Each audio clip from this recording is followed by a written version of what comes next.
नमस्कार स्टूडेंट्स। आज हम द्वितीय कोटि के रैखिक समीकरण के मानक रूप डी स्क्वेयर वाई बटे डी एक्स स्क्वेयर और प्लस पी डी वाई बटा डी एक्स और प्लस क्यू वाई बराबर आर को परसामान्य रूप या जिसे नॉर्मल फॉर्म बोल सकते हैं। और वो रूप क्या होगा स्टूडेंट्स? डी स्क्वेयर वी बटे डी एक्स स्क्वेयर और प्लस आई वी बराबर एस में व्यक्त किस प्रकार से करेंगे? तो इसके लिए क्या प्रोसेस रहेगी? देखिए स्टूडेंट्स, क्रिया विधि।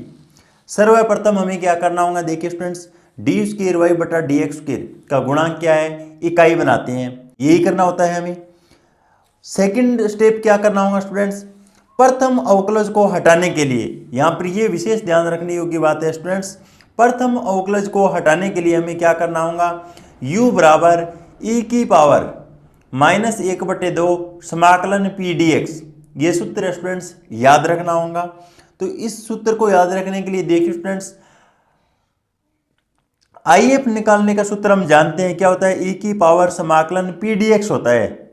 आईएफ का सूत्र क्या होता है? e की पावर समाकलन है पी डी एक्स। तो यहाँ पर केवल और केवल -1/2 है, वो स्टूडेंट से याद रख लेना।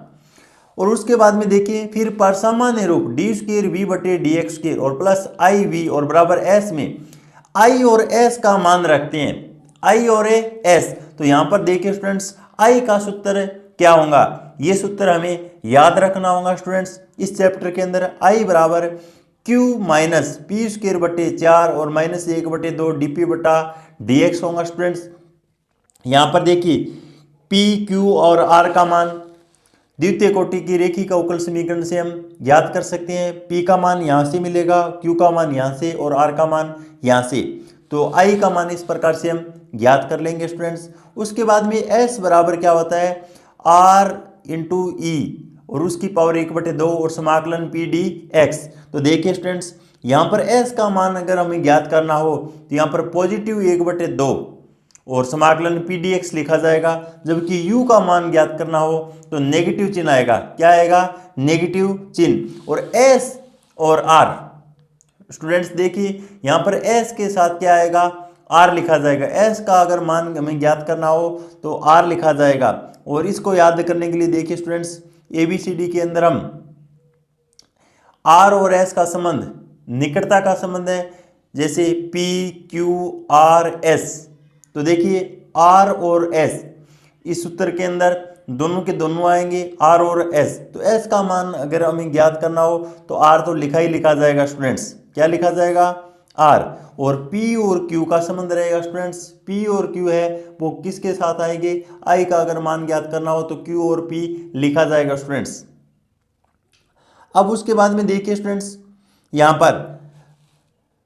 से समीकरण फर्स्ट बोल सकते हैं, इसको इक्वेशन फर्स्ट नाम दे दिया मैंने। v का मान ज्ञात कर लेंगे और v का मान ज्ञात करने के लिए देखिए स्टूडेंट्स, हमने जो पीछे के अध्यायों का हल किया है वहाँ से क्या है, हमें योग लेना पड़ेगा स्टूडेंट्स। अचर गुणांकों वाले रेखिक अवकल समीकरण, उसके अंदर हमने कई तरीके के स्टूडेंट्स पूर्ण हल या व्यापक हल GS बराबर CF प्लस PI उसका अध्ययन किया है। वहाँ से हम v का मान ज्ञात कर लेंगे और अंत में हमें क्या करना होगा स्टूडेंट्स? अभिष्ट पूर्ण हल के लिए y बराबर u इंटू वी कर देंगे।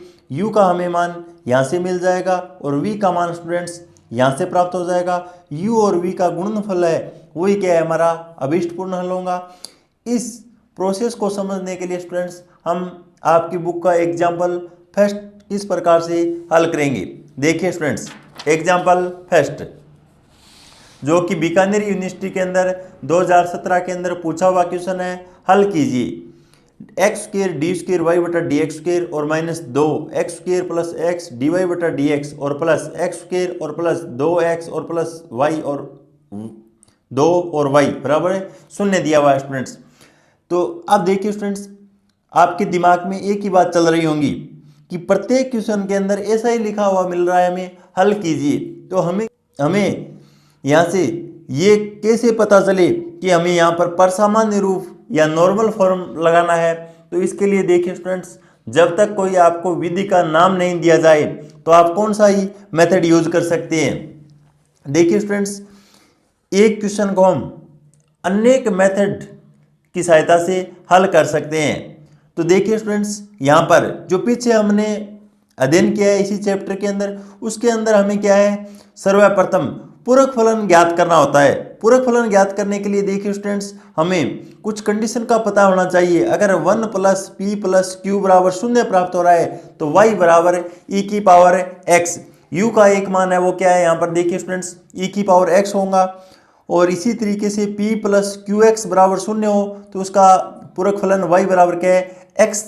इस तरीके से हमें ज्ञात करना पड़ता है स्टूडेंट्स। लेकिन पर सामान्य रूप के अंदर हमें अगर सूत्र याद है तो डायरेक्ट हम क्या है, मान रख सकते हैं, और इसे करने में क्या है, हमें सरलता महसूस होती है स्टूडेंट्स। अगर सूत्र याद नहीं है तो आप प्रथम मेथड से इसको हल कर सकते हैं। तो देखिए स्टूडेंट्स, सर्वप्रथम इस क्वेश्चन को हल करने के लिए यहाँ पर d² y/dx², इसका गुणांक क्या है, इकाई बनाएंगे सर्वप्रथम। और इकाई बनाने के लिए x² का क्या लगा देंगे स्टूडेंट, से भाग लगा देंगे। सर्वप्रथम हमें क्या करना होगा, x² का क्या लगा देंगे, भाग। तो देखिए स्टूडेंट्स, d² y/dx² और -2, और उसके बाद में देखिए स्टूडेंट्स 1 + 1/x लिखा जाएगा, क्योंकि इसके अंदर मैं भाग लगाता हूँ उसके बाद में, और dy/dx लिखा जाएगा। प्लस का चिन्ह, यहाँ पर x² के अंदर x² का भाग दिया 1 और +2 और बट्टे x लिखा जाएगा स्टूडेंट्स, और आगे 2/x² और y का y और बराबर है 0, और इसे इक्वेशन के स्टूडेंट से फर्स्ट नाम दे देते हैं हम। उसके बाद में देखिए स्टूडेंट्स, मानक रूप और द्वितीय कोटि की रेखिक अवकल समीकरण, उसका मानक रूप क्या होता है, यहाँ पर d² y/dx² और प्लस p dy/dx और q y और बराबर है r। ये द्वितीय कोटि की रेखिक अवकल समीकरण का मानक रूप है स्टूडेंट्स। क्या है, मानक है रूप।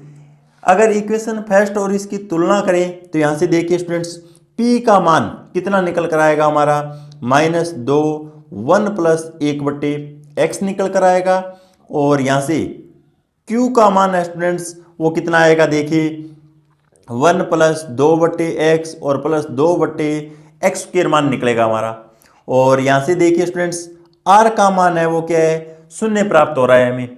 p q r के मान निकल जाने के बाद में अब देखिए स्टूडेंट्स, हमने क्रियाविधि के अंदर क्या पढ़ा है, प्रथम अवकलज को हटाने के लिए, कौन से, प्रथम अवकलज को हटाने के लिए। अब प्रथम अवकलज को हटाने के लिए हमने एक सूत्र पढ़ा है, वो सूत्र क्या है स्टूडेंट्स, u = e⁻−1/2 समाकलन और pdx होता है स्टूडेंट्स। क्या होता है, e⁻−1/2 समाकलन pdx होता है। तो यहाँ पर हम p का मान रख देंगे स्टूडेंट्स e⁻ समाकलन, और उसके बाद में -1/2, और p का मान क्या है स्टूडेंट्स, यहाँ पर -2 और 1 + 1/x और dx लिखा जाएगा स्टूडेंट्स। यहाँ से इसको अगर हम सरलीकरण करें तो देखिए स्टूडेंट्स, माइनस और माइनस प्लस हो जाएगा, और 1/2 और इंटू 2 कैंसिल हो गया मान। तो उसके बाद में e⁻ समाकलन 1 + 1/x और dx मान शेष रहता है स्टूडेंट्स। अब यहाँ से हम क्या कर लेंगे, समाकलन कर लेंगे स्टूडेंट्स। तो e⁻ और e⁻1 और dx, इसका x और प्लस का चिन्ह, उसके बाद में log x लिखा जाएगा स्टूडेंट्स। तो यहाँ से देखिए u बराबर e⁻x और इंटू e⁻log x। तो देखिए स्टूडेंट्स, e⁻log और x, तो इसका सरलता रूप क्या लिखा जाएगा स्टूडेंट्स, केवल और केवल इतने का x लिखा जाएगा। तो x और इंटू e⁻x, ये हमारा क्या है, u का मान है स्टूडेंट्स। किसका मान है, u का मान। और p q r, और इसके मान निकाले, इसे इक्वेशन सेकंड दे देते हैं स्टूडेंट्स, और इसे इक्वेशन थर्ड नाम दे देते हैं हम। उसके बाद में देखिए स्टूडेंट्स, हमें क्या करना होगा, पर सामान्य रूप हम जानते हैं क्या होता है स्टूडेंट्स, d² v और बटा dx² और प्लस i और v बराबर क्या होता है स्टूडेंट्स से s होता है, जो कि क्या है, इसका परसामान्य रूप बोल सकते हैं। कौन सा रूप है, परसामान्य रूप। ये सूत्र हमें स्टूडेंट्स याद रखना होगा, क्योंकि यहाँ से हम डायरेक्ट मान निकाल सकते हैं, और i और s का सूत्र हमें याद होना चाहिए स्टूडेंट्स। अब यहाँ से देखिए स्टूडेंट्स, अगर हम i का मान निकालते हैं, किसका मान है, यहाँ से आई का मान, और आई का सूत्र क्या होता है देखिए स्टूडेंट्स, आई बराबर होता है क्यू और माइनस पी स्क्वायर बट्टे 4 और माइनस 1/2 dp बटा dx होता है, dp बटे dx होता है स्टूडेंट्स। तो अब यहाँ से हम आई का मान निकाल लेंगे। तो देखिए क्यू का मान कितना है हमारा स्टूडेंट्स, 1 + 2/x और प्लस 2/x² और माइनस का चिन्ह, और उसके बाद में देखिए स्टूडेंट्स यहाँ पर हमें क्या करना होगा, पी स्क्वायर बटे 4। तो p का मान है वो कितना है हमारा -2 और 1 + 1/x और इसका क्या करना है स्टूडेंट्स, होल स्क्वायर, और बट्टे के अंदर है 4 लिखा जाएगा, बट्टे के अंदर क्या लिखा जाएगा 4 और -1/2 और उसके बाद में हमें क्या करना है स्टूडेंट्स, p का क्या करना है, x के सापेक्ष अवकलन करना है। तो देखिए स्टूडेंट्स यहाँ पर क्या कर देंगे, d/dx और यहाँ पर p का मान क्या है स्टूडेंट्स, -2 और 1 + 1/x है, क्या है, इतना मान है। अब इसको सरलीकरण करने के बाद में हमारा मान कितना आएगा, देखिए स्टूडेंट्स यहां से देखिए स्टूडेंट्स 1 + 2/x और प्लस 2/x² माइनस और 1 + 1/x का स्क्वायर बचेगा, क्योंकि यहाँ पर -2 का स्क्वायर 4 और हर के अंदर भी 4 से 4 कैंसिल कर देंगे तो सिर्फ 1 + 1/x का होल स्क्वायर बचेगा -1/2 और इसका अवकलन करते हैं तो स्टूडेंट्स 2/x² रहेगा शेष। अब इसको सरलीकरण करने के बाद में माइनस और प्लस की टर्म कैंसिल करने के बाद में आई का मान क्या है, 0 प्राप्त होता है हमें स्टूडेंट्स। 0 प्राप्त हो जाने के बाद में यहां से देखिए s का मान निकाल लेंगे स्टूडेंट्स, और s बराबर क्या होता है, s का r के साथ संबंध होगा SR और e की पावर 1/2 और समाकलन pdx होता है स्टूडेंट्स। यहां से देखिए अगर स्टूडेंट्स r का मान 0 है तो इसको सरलीकरण करने की जरूरत ही नहीं है, क्योंकि r का मान 0 रखने के बाद में s का मान भी क्या होगा, 0 प्राप्त होगा।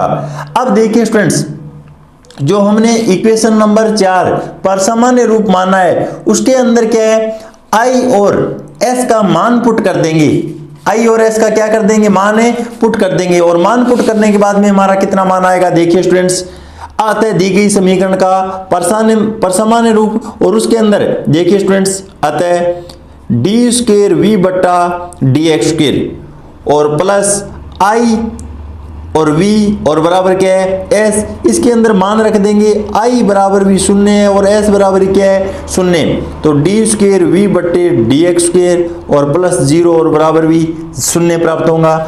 अब यहां से देखिए स्टूडेंट्स d² dx² इसको मैं क्या बोल सकता हूं, जहां कैपिटल D इक्विवेलेंट d/dv, तो यहां पर क्या लिख सकते हैं d स्क्वायर और v का v बराबर क्या है स्टूडेंट से 0।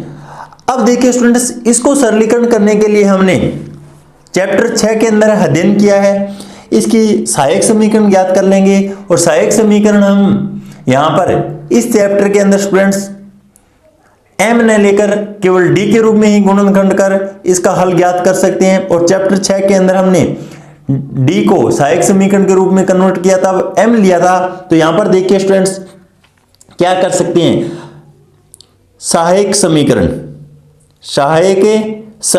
और इसकी सहायक समीकरण है d² बराबर क्या होंगे स्टूडेंट्स से 0 होंगी, तो यहां पर हमें d के 2 मान प्राप्त होने चाहिए जो कि क्या है 0 और 0 है स्टूडेंट्स।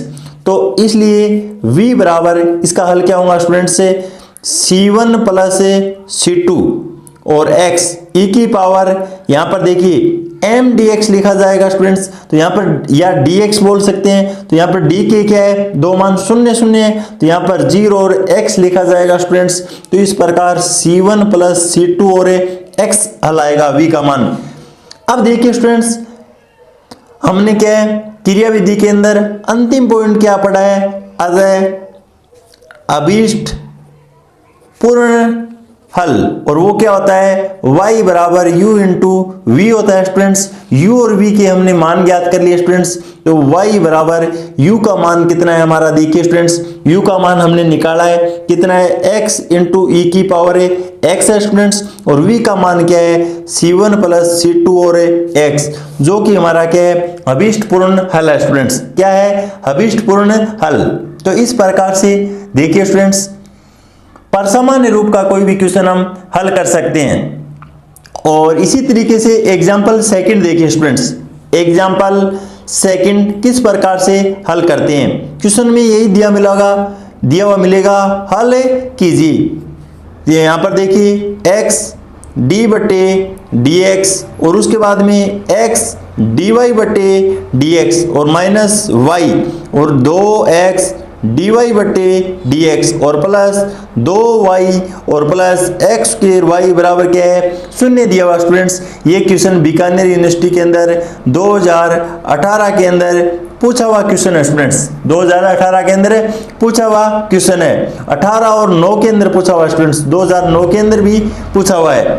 तो सर्वप्रथम देखिए ये हमें क्या करना होगा इस क्वेश्चन को हल करने के लिए। सर्वप्रथम तो देखिए स्टूडेंट्स, इस क्वेश्चन को सरलीकरण करना पड़ेगा हमें पहले। तो क्या करेंगे, देखिए x का x और उसके बाद में यहाँ पर d बटे डी एक्स और यहाँ पर क्या लिखा जाएगा स्टूडेंट्स, x dy बटे डी एक्स और इनका दोनों के साथ मल्टीप्लाई है तो यहाँ पर माइनस का चिन्ह x d बटे डी एक्स और y का y माइनस 2x dy बटे डी एक्स और प्लस 2y और x स्क्वायर और y लिखा जाएगा बराबर 0 चल रहा है स्टूडेंट्स। इसके बाद में x का x, यहाँ पर देखिए फर्स्ट और सेकंड की सहायता से अवकलन कर लेंगे स्टूडेंट्स। यहाँ पर प्रथम को छोड़ दिया, द्वितीय का अवकलन डी स्क्वायर वाई बटा डी एक्स स्क्वायर और प्लस डी वाई बटा डी एक्स और x का x के सापेक्ष 1 लिखने की जरूरत नहीं है स्टूडेंट्स, माइनस और यहाँ पर क्या लिखा जाएगा, x डी वाई बटे D X minus 2x D Y बटे डी एक्स और plus 2y X square Y और बराबर है 0।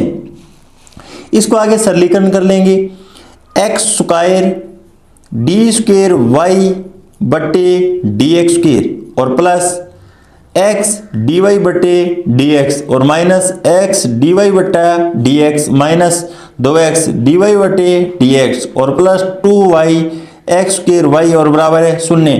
यहाँ पर माइनस और प्लस दोनों टर्म क्या हो जाएगी, कैंसिल हो जाएगी स्टूडेंट्स।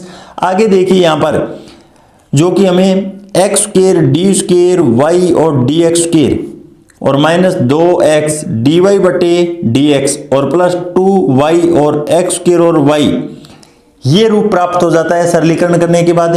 तो फिर हमें क्या करना होगा, सर्वप्रथम डी स्क्वायर वाई बटा डी एक्स स्क्वायर इसका गुणांक है वो इकाई बनाते हैं। तो इकाई बनाने के बाद में यहाँ से क्या करना पड़ेगा, एक्स स्क्वायर का भाग लगाना पड़ेगा। तो एक्स स्क्वायर का भाग लगाने के बाद में देखिए स्टूडेंट्स, एक्स स्क्वायर का भाग लगाने पर और एक्स स्क्वायर का भाग लगाने के बाद में डी स्क्वायर वाई बटा डी एक्स स्क्वायर और माइनस का चिन्ह और 2 बटे एक्स डी वाई बटा डी एक्स आएगा स्टूडेंट्स, प्लस का चिन्ह। यहाँ से देखिए y कॉमन ले लिया स्टूडेंट्स और एक्स स्क्वायर के अंदर एक्स स्क्वायर का भाग देंगे तो यहाँ पर 1 आएगा, प्लस का चिन्ह 2 और बटे एक्स स्क्वायर और बराबर क्या है 0 चल रहा है स्टूडेंट्स। ये फॉर्म प्राप्त हो जाने के बाद में आगे हमें क्या करना होगा, देखिए स्टूडेंट्स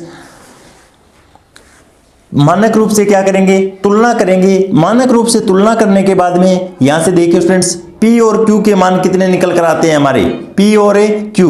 P का मान है वो कितना है, देखिए स्टूडेंट्स P बराबर कितना मान है 2 बटे x है, जबकि Q बराबर हमारा मान क्या है यहाँ पर 1 प्लस 2 बटे एक्स स्क्वायर और R बराबर क्या है 0। मानक रूप से तुलना करने के बाद में P Q R के मान निर्धारित हो जाते हैं। उसके बाद में हमें क्या करना होगा, देखिए स्टूडेंट्स प्रथम अवकलज को हटाना होगा। हमें किसको हटाना होगा, प्रथम अवकलज। और प्रथम अवकलज को हटाने के लिए हमारे पास सूत्र क्या है, प्रथम अवकलज को हटाने के लिए u बराबर एक सूत्र होता है स्टूडेंट्स e की पावर -1/2 समाकलन और p dx होता है, ये सूत्र होता है। और इसके अंदर मान रख देंगे स्टूडेंट्स, तो e की पावर -1/2 और समाकलन p का मान हमारे पास कितना है स्टूडेंट्स -2/x और dx का dx। यहां से देखिए स्टूडेंट्स माइनस और माइनस प्लस हो जाएगा e की पावर और यहां पर 1/2 और इंटू 2 तो यहाँ पर 2 से 2 क्या हो गया, कैंसिल। तो समाकलन 1/x और dx शेष रहेगा। तो e की पावर और समाकलन 1/x और इसका समाकलन क्या होता है स्टूडेंट्स, log x होता है, log और x, और इसको सरलीकरण करने के बाद में हमारा मान क्या रहेगा, x, क्योंकि e की पावर log x, तो इसका केवल और केवल आंसर क्या शेष रहेगा स्टूडेंट्स, x शेष रहेगा। तो यहाँ पर u का मान है वो कितना प्राप्त हो गया स्टूडेंट्स, x प्राप्त हो गया। अब u का मान प्राप्त हो जाने के बाद में देखिए स्टूडेंट्स, हम जानते हैं परसामान्य रूप क्या होता है, डी स्क्वेयर वी बटे डी एक्स स्क्वेयर होता है और प्लस आई और वी बराबर एस होता है। यहां से हम आई का मान निर्धारित कर लेंगे। आई का सूत्र क्या होता है, देखिए students, Q minus P square बटे 4 और माइनस 1/2 डीपी बटे डीएक्स होता है स्टूडेंट्स। तो इस सूत्र के अंदर मान रखकर हम आई का मान प्राप्त कर लेंगे। तो देखिए स्टूडेंट्स, आई का मान कितना आएगा, आई बराबर क्यू का मान कितना है, 1 + 2/x स्क्वायर माइनस का चिन्ह, पी का मान क्या है, देखिए स्टूडेंट्स यहां से हमारा -2/x और इसका होल स्क्वायर और बट्टे के अंदर है 4 -1/2 डी बटे dx और p का क्या कर देंगे स्टूडेंट से अवकलन कर देंगे 2/x, इसका अवकलन कर देंगे और अवकलन करने के बाद में और इनको सरलीकरण करने के बाद में i का मान कितना शेष रहेगा, देखिए 1 + 2/x स्क्वायर और यहां से देखिए स्टूडेंट्स कितना मान शेष रहेगा -1/4 और यहां पर 4/x स्क्वायर लिखा जाएगा -1/2 और इसका अवकलन करने के बाद में 2/x स्क्वायर और बराबर क्या है स्टूडेंट्स, इसको सरलीकरण करने के बाद में हमारा मान है वो क्या शेष रहेगा स्टूडेंट्स, 1 शेष रहेगा।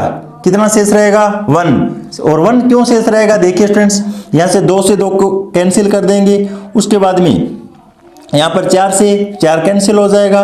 तो यहां पर -1/x स्क्वायर और -1/x स्क्वायर, तो माइनस का 2/x स्क्वायर होगा, ये माइनस का ये प्लस की टर्म कैंसिल हो जाएगी। उसके बाद में 1 माने शेष रहेगा और उसके बाद में s इसका मान निर्धारित कर लेंगे और s का सूत्र होता है r समाकलन pdx और यहाँ पर 1/2 लग जाएगा, पॉजिटिव 1/2 लगेगा स्टूडेंट्स। अगर u का मान निकालना हो तो नेगेटिव 1/2 मान आता है हमारा। तो s बराबर s का मान निकाल लेंगे यहां से। अब देखिए स्टूडेंट्स, r का मान अगर हमें 0 दिया हुआ है, r का मान क्या है 0, तो s का मान भी क्या होगा स्टूडेंट से 0 प्राप्त होगा। तो अब दी गई समीकरण या परसामान्य रूप के अंदर i और s का अगर हम मान रखते हैं तो हमारा क्या आंसर आएगा, देखिए डी स्क्वायर वी बटे डी एक्स स्क्वायर और i का मान क्या स्टूडेंट्स 1 लिखने की जरूरत नहीं है स्टूडेंट्स, v और s का मान क्या है 0। अब आगे देखिए स्टूडेंट्स, इसको हल करने के लिए हमें क्या करना होगा, इसे हम डी स्क्वायर और +1 और v बराबर है 0 इस रूप में कन्वर्ट कर सकते हैं और इसके हम सहायक समीकरण निकाले स्टूडेंट्स। क्या निकाले, सहायक समीकरण या ए ही बोल सकते हैं जिसे, जो कि हमने चैप्टर नंबर 6 के अंदर खूब सारे मान निकाले हैं। तो यहाँ पर d का मान है वो देखिए स्टूडेंट्स, d बराबर 0 ± आइटा मान निकल कर आता है हमारा। क्या मान निकल कर आता है, d बराबर 0 ± आइटा, क्योंकि सहायक समीकरण बराबर क्या होता है d स्क्वायर + 1 बराबर क्या होगा 0। तो यहाँ से देखिए स्टूडेंट्स d के मान निकल जाएंगे। d के मान निकल जाने के बाद में v बराबर हमारा सूत्र क्या होता है, देखिए स्टूडेंट्स e⁻0x और c1 cos x और प्लस c2 sin और x लिखा जाएगा। v बराबर e⁻0 उसका मान 1 होता है, तो c1 cos x और प्लस c2 sin x आएगा स्टूडेंट्स। v का मान निकल जाने के बाद में और u का मान पहले से निकाल दिया हमने, तो y बराबर u × v होता है स्टूडेंट्स। तो देखिए अभीष्ट पूर्ण हल आता है, अभीष्ट पूर्ण हल, और उसके बाद में हल क्या होगा, y बराबर u का मान है वो x मिला है स्टूडेंट्स और यहाँ पर v का मान क्या है c1 cos x और प्लस c2 sin और x, जो कि क्या है अभीष्ट पूर्ण हल है स्टूडेंट्स। हमारा क्या है, अभीष्ट पूर्ण हल। उसके बाद में देखिए स्टूडेंट्स, एग्जाम्पल 3 को हल करने के लिए मैं आपको बुक के अंदर केवल हिंट देता हूं। तो स्टूडेंट्स वो हिंट क्या होंगी, यहाँ पर एग्जाम्पल नंबर 3। तो यहां से देखिए स्टूडेंट्स, डी स्क्वायर वाई बटा डी एक्स स्क्वायर, इसका गुणांक तो 1 है ही पहले से। तो उसके बाद में यहाँ से P का निर्धारण करना होगा, Q का निर्धारण करना होगा, R का निर्धारण करना होगा, क्योंकि मानक रूप से अगर हम तुलना करते हैं तो यही मान निकल कर आएंगे। प्रथम अवकलज को हटाने के लिए हम सूत्र जानते हैं, सूत्र के अंदर मान रखने के बाद में यह प्राप्त होगा जो कि U का मान प्राप्त हो गया। उसके बाद में हम I का मान और S का मान निकाल लेंगे। I और S का मान निकालने के लिए हमारे पास सूत्र मौजूद है स्टूडेंट्स। तो इस प्रकार से फिर हमें क्या करना होगा, X square D square V बटा D X square minus 6v बराबर 0, ये मान प्राप्त हो जाता है स्टूडेंट्स।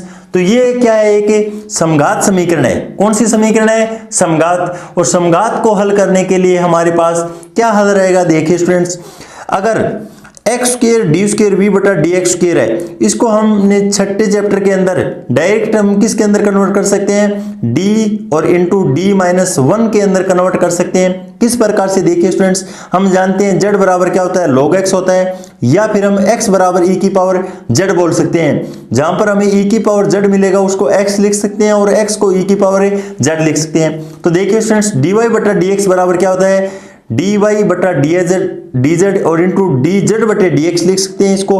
तो यहां पर देखिए स्टूडेंट्स, dy बटा dx और बराबर क्या होगा, इसका अवकलन कर लेंगे। अवकलन करने के बाद में देखिए यहां पर log x का अवकलन क्या होता है, 1 बटे x होगा स्टूडेंट्स, और dy बटा dz हो जाएगा, और dx इंटू dy बटा dx, और इसका मान dy बटा dz के बराबर होता है। और यहां पर कैपिटल D इक्विवेलेंट d बटा dz होता है। तो इस प्रकार से देखिए स्टूडेंट्स, dx dy बटा dx, इसको हम dy बोल सकते हैं। तो इसी प्रकार अगर हमें X square D square V बटा डी एक्स स्क्वायर है, इसको क्या लिख सकते हैं, डी इंटू डी माइनस 1 और y लिख सकते हैं। तो इसको देखिए मैंने ये इस तरीके से लिख लिया, और इसके फिर हम क्या कर लेंगे, गुणनखंड कर लेंगे। और गुणनखंड है वो क्या आएंगे स्टूडेंट, d प्लस 2 और d माइनस 3 आएंगे। तो इसके 2 मूल प्राप्त होने चाहिए हमें। तो यहाँ पर -2 और 3 मूल प्राप्त हो गए हमें, यह हल बोल सकते हैं। तो अतः इसका हल क्या होगा, v बराबर क्या होगा, c1 e की पावर -2z और प्लस c2 e की पावर 3z होगा स्टूडेंट्स। और e की पावर -2z को स्टूडेंट्स मैं x की पावर -2 लिख सकता हूँ, और e की पावर 3z को x की पावर 3 लिख सकता हूँ। और इस प्रकार से अभिष्टपूर्ण हल क्या होता है, y बराबर u इंटू v होता है स्टूडेंट्स। u और v के मान रख देंगे। उसके बाद में देखिए स्टूडेंट्स, एग्जाम्पल नंबर 4 जो कि 16 और 18 के अंदर पूछा हुआ क्वेश्चन है। यहां पर P और Q और R इसके मान निर्धारित कर लेंगे। प्रथम अवकलज को हटाने के लिए हमारे पास सूत्र होता है U बराबर e की पावर -1/2 समाकलन P dx होता है, और P का मान इतना है स्टूडेंट्स। तो यहां पर e की पावर log sec x आ जाएगा मान, और इसको मान है वो क्या आएगा, केवल और केवल sec x आएगा स्टूडेंट्स। और यहां से देखिए स्टूडेंट्स, I का मान निकाल लेंगे, और I का मान क्या आएगा, 5 माइनस 10 स्क्वायर एक्स और प्लस सेक स्क्वायर एक्स।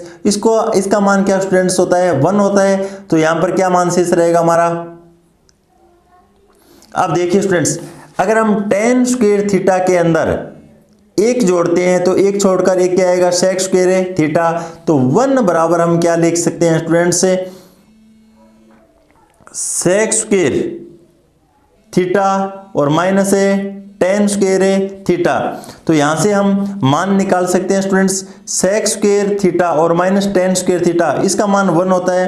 तो यहां पर इसकी पूरे की मान क्या आएगा, पॉजिटिव 1 आएगा। तो 5 + 1 6 मान निकल कर आएगा हमारा। कितना मान आएगा, 6। तो इस प्रकार से आप हल कर लेना। tan स्क्वायर थीटा के अंदर 1 जोड़ेंगे तो 1 छोड़कर 1 सेक स्क्वायर थीटा आएगा स्टूडेंट्स। और इस तरीके से बाद में हमें क्या करना होगा, s का मान निकाल लेना होगा, और e की पावर समाकलन -tan x, और इसका सूत्र क्या होता है स्टूडेंट्स, -log sec x, और इसको क्या लिख सकते हैं, 1/sec x। और उसके बाद में यहाँ पर परसामान्य रूप और परसामान्य रूप के अंदर मान रख लेंगे। मान रखने के बाद में सहायक समीकरण निकाल लेंगे, जो कि क्या ±√6 आएगा। और पूरक फलन है उसका हल क्या आएगा, देखिए स्टूडेंट्स, c1 cos √6x और प्लस c2 भी लिख सकते हैं, या इस रूप के अंदर भी हम कन्वर्ट कर सकते हैं। दोनों ही सही है मान। यहाँ पर v का मान निकल जाएगा, और v का मान निकल जाने के बाद में y बराबर u इंटू v होता है, जो कि क्या है, हबिष्ट हल है स्टूडेंट्स। अगले वीडियोस के अंदर हम स्टूडेंट्स स्वतंत्र चर को बदलने वाली विधि इसका अध्ययन करेंगे। तब तक के लिए धन्यवाद।